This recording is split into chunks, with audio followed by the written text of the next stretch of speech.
I'm from a really small farm town. Population, 800. And when I was growing up, I had the same dream that every small town farm girl has. I wanted to be in television. Yeah, my parents kind of felt the same way you do. And actually, the only way I really got to college is I promised I would major in something else in addition to television. So, in the fall of 1981, there I was at the University of North Carolina in Chapel Hill, ready to study and learn and majoring in radio, television, and motion pictures. You know, I had a lot to learn, and soon I learned 3 big lessons about trying to pursue a television career. Lesson number 1, you need experience. Lesson number 2, if you have connections, getting experience is easier. Lesson number 3, if you don't have any connections and you can't get paid to get experience, you need to volunteer. You know, that's working for free. Well, that was a problem for me because I was working to put myself through school. So between trying to study and get good grades and trying to work, I really didn't have a lot of time to volunteer. So what's a girl to do? Well, I got my inspiration one day when I was looking at the basketball schedule for Carolina. I saw as I looked down that they actually televised some of these games. And you know, NBC was going to come to town. So, of course, they needed me. That was how I was going to get my experience. So I went to my dorm room and I called information.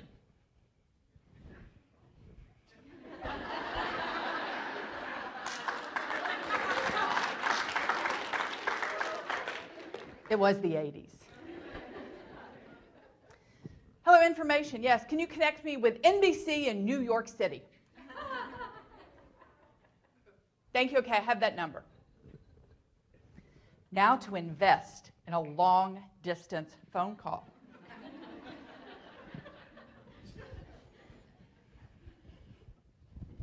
I got excited there at the end.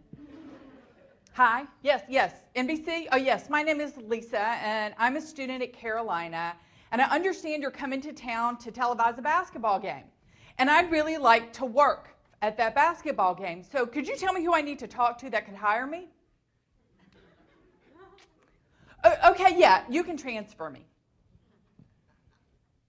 Hi, yes, my name is Lisa, and I'm a student at Carolina, and I really want to talk to somebody that can hire me to work a basketball.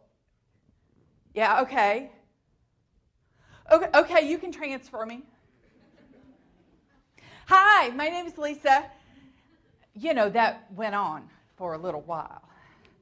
I'm not sure how many secretaries are in the NBC building. I'm pretty sure I talked to them all over time.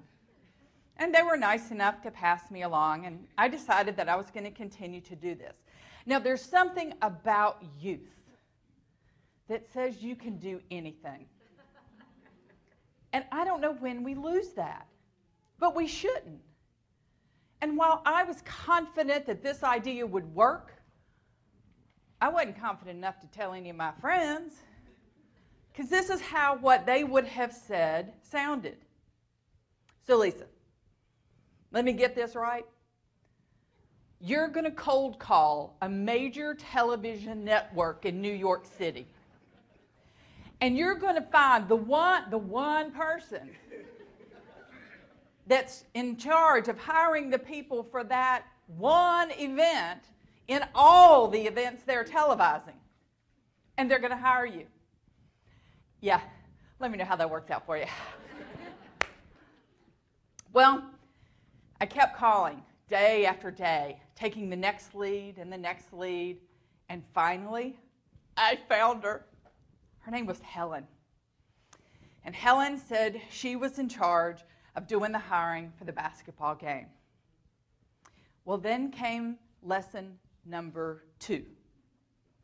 Helen didn't know me, and she didn't know anybody that knew me. And it turns out when the networks come into town, they have union people, and there's only a couple of non-union jobs. And usually those goes to friends of the sports information director or the athletic director. Not only did I not know them, I didn't even know their names. But Helen said, there's one slot open. I'm waiting for a return phone call. I haven't gotten it back yet. So if you'll call me tomorrow, I'll let you know. Well, she didn't know who she was dealing with. That was all the inspiration I needed. Every day for a week at 3 o'clock, I schlepped across campus. I went and I dialed that number. Helen, it's Lisa. Did you get that phone call yet? No? Okay. Call you tomorrow. Helen, it's Lisa. Hey, you still got that slot open? Okay. Call you tomorrow. Helen, Lisa, you see, there was no caller ID then.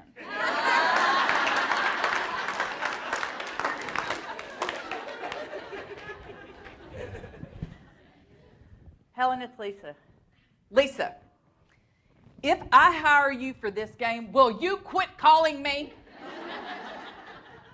Yes, Helen, call me once. You'll hire me once, you'll hire me forever. You know, it was amazing the confidence I got from just making that one phone call. But then I had to ask that third question about lesson number 3. Helen, I do get paid for this, don't I? And get paid I did. I worked my first game for NBC and I got paid $50. It was the 80s. That was more than it is now. $50 to be a gopher. You know what a gopher does, right?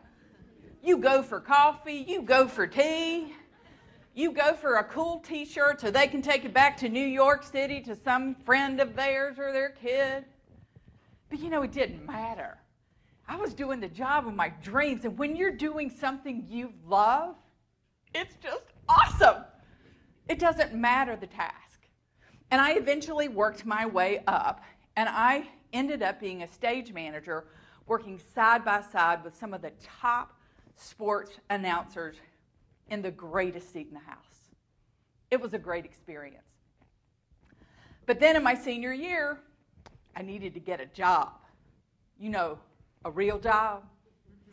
And television, I got some offers. Yes, sir. I got $7.50 an hour offer from New York City at NBC in their Page program. And then there was this little startup in Atlanta called CNN. They offered me $5 an hour. 40 hours a week, but not the same 40 hours each week, so you couldn't get a second job. Well, I was flattered. But I had also spent 4 years working 3 jobs, and I had 1 suit and no car. And nobody I could live with in either of those cities. So I decided I probably needed to try to find something else. So every company that came to campus, I dropped my resume. And you know what? The little companies always wanted to talk to me about my television experience. Because it was really fun, and Carolina basketball was really big. We'd won the national championship. Michael Jordan was there. But nobody really there wanted to put me on their payroll. And the large companies, well, I wasn't a business major, so they totally bypassed my resumes. So I have to admit, I was getting a little frustrated. But then I saw that the Coca-Cola company was coming to town. And guess what? They didn't interview me either. They looked at my resume and said, okay, that's nice. But in looking at the information on campus, I saw that they were doing an information session the night before. So what's a girl to do?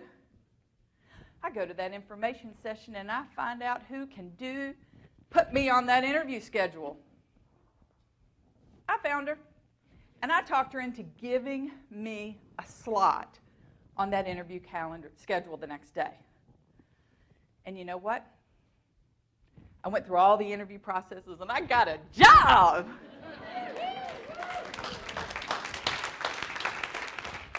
I was one of 10 people hired nationally in 1985 for the Coca-Cola Company for the grand total of $18,600 and a Chevy Celebrity station wagon. I was looking good. Like a den mother, but I didn't care. I had a car.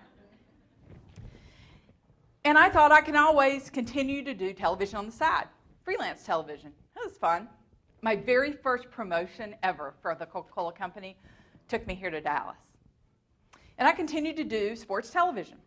So I covered some Mavs games, and I covered some Cowboy games, and it was a lot of fun. But I soon realized that probably television wasn't going to be my destiny. It was going to be something fun I did on the side. In fact, the Coca-Cola Company wasn't just going to look good on my resume. It was going to be my resume.